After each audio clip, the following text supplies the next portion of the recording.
One time at a faculty retreat, Ernie McDivitt, well, I was asked to speak at the retreat because they wanted an old faculty member and a young faculty member to talk. Guess which one I was. I told Bernie, I'm so nervous I can't do this. He said, Ted, you get up in front of 20 kids 5 times a day. It's 100 people you're talking. I said, yeah, but it's not the same. Believe me, it's not the same, so I'm nervous as heck. These other gentlemen and Miss Pearl, I'm so flattered to be among you today. Believe me about that. When I was thinking about this, you know, I retired, as I said, in August, and old habits die hard, though. Teachers love to ask questions. Anybody know who Yogi Berra is? Nobody? Somebody knows. Oh, you go. I know. Yogi, for those who don't know, was an all-star baseball player, manager, unfortunately for the Yankees and the Mets and not the Orioles. Right. But Yogi was also known for the way he used or misused the English language, which as an English teacher, of course, interests me to no end.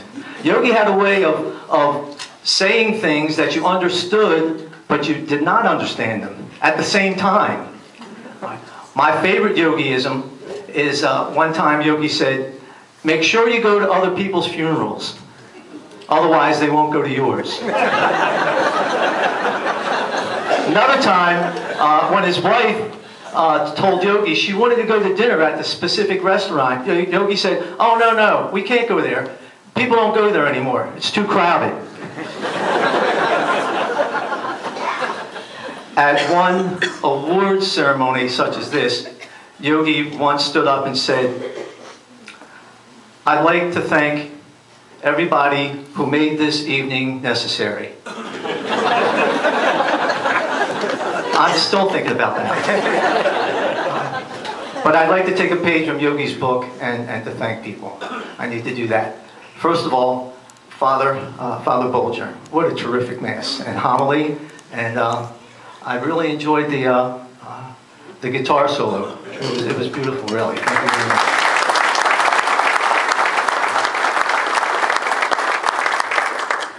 Over in the administration office, there's a sign, and the sign starts with these words: Christ is the reason for this school.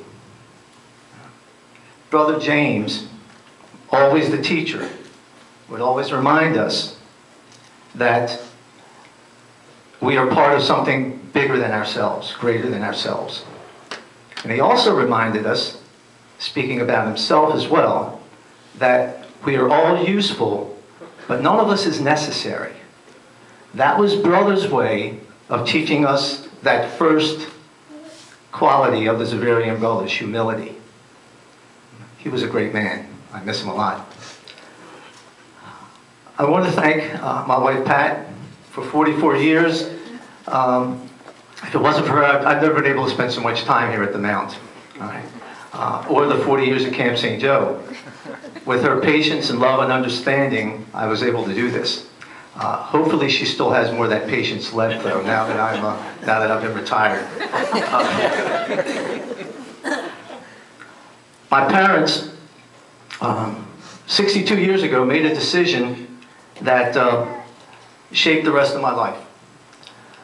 Another quote that Brother James used to like to say was one from Theodore Ryken. I missed, his picture isn't here anymore, is it? Over here. Oh, there it is, over there. Should have known he was there. Brother's quote from Ryken was that God's providence is sometimes inscrutable, but always adorable. I agree with Brother. I think God has a plan for all of us. And sometimes, of course, we don't follow it, having free will, as Father mentioned before. But he has a plan for us. We may not realize it all the time. Mine, I started with that decision my parents made back in 1956. I grew up in East Baltimore. Anybody who lived in the city knows that on any given corner in the city, you could find a church, a bakery, you're getting ahead of me, a grocery store, tailor shop, barber shop, a funeral parlor, as we call them then, or a bar. Sometimes you could find 3 or 4 of them in the same corner. When I grew up, geographically, there were 11 Catholic schools that conceivably my brother and I could have gone to. Some of them, of course, were farther away than others. Instead of sending us across the street to Holy Rosary, they sent us 3 blocks away to St. Patrick's. That started God's plan for me. An association of 62 years with the brothers. Or 55, I don't know. It's 55 at least, with the brothers' schools.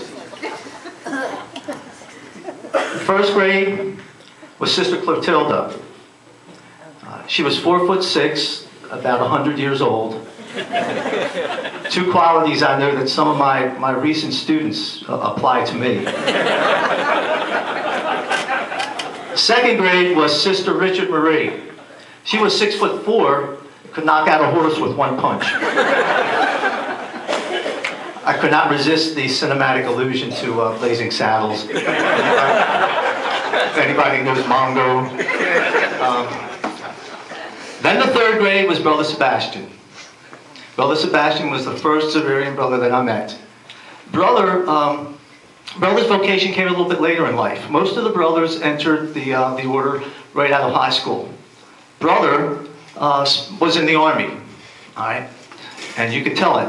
In the third grade, when I walked in there, I didn't know whether he was going to start each class with a sign of the cross or a right cross. The Severian brothers have always stressed discipline, self-discipline, and sometimes imposed discipline, if you will. You older guys know what I'm talking about with the way the brothers were. I heard Brother Corby's name too. 8th grade, we had several teachers. One of our teachers was Brother Russell. 40 years later, Father talked about the brotherhood, and he's absolutely right. No matter where you go, it may take a while, but you're going to run into somebody who has a connection with the Mount. 40 years later, I found out that Brother Russell's baptism name is Tom Cully. He's the biological brother of Brother Charles Cully, the older brother. He was one of my 8th grade teachers.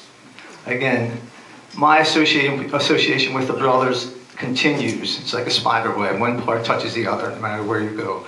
We always run into them.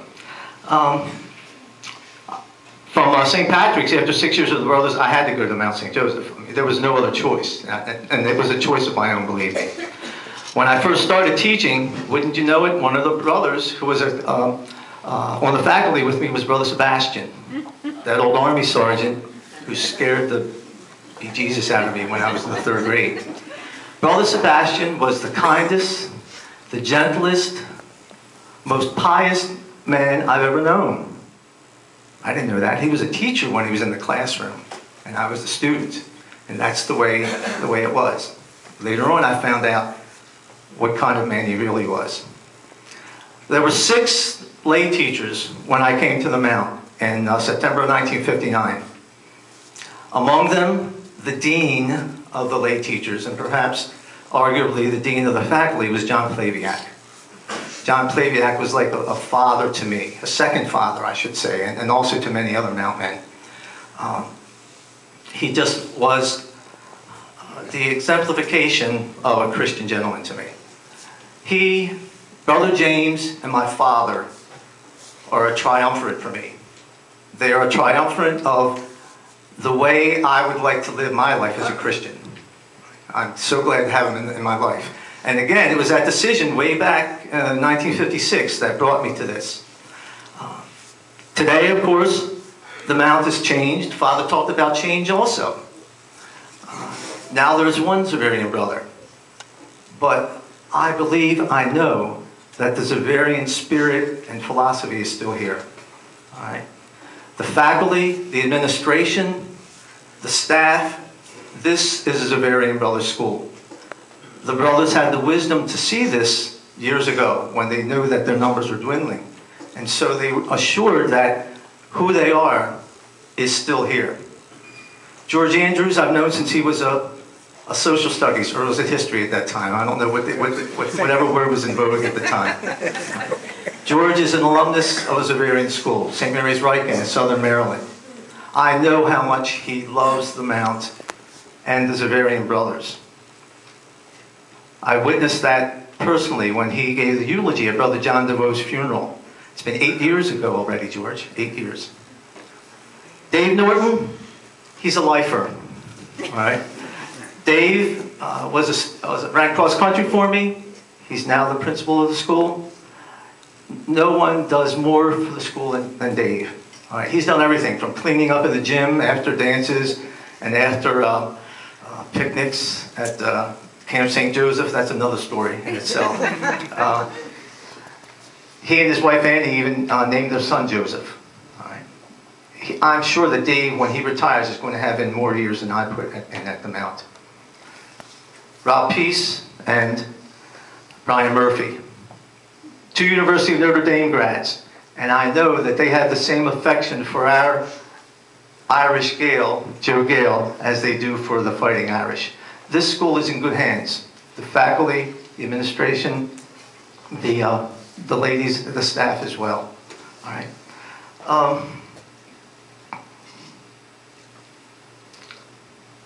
Last May, the last meeting of that the seniors got together in the gym for the awards assembly, I shook the hand of my friend Barry Fitzpatrick and thanked him for letting me teach at the Mount.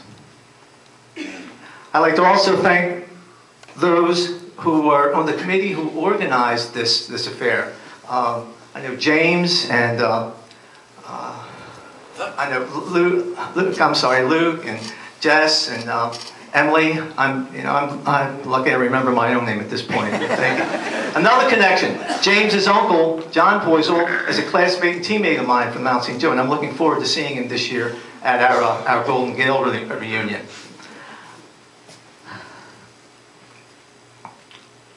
I'd like to thank all of you.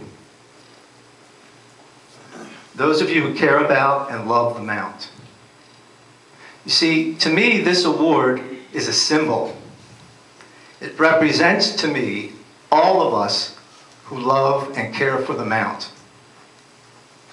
And I would ask you to remember what Brother James always said. His request, take care of the boys. And by extension, I would ask, take care of the Mount. Yogi also said one time, it's getting late early tonight, so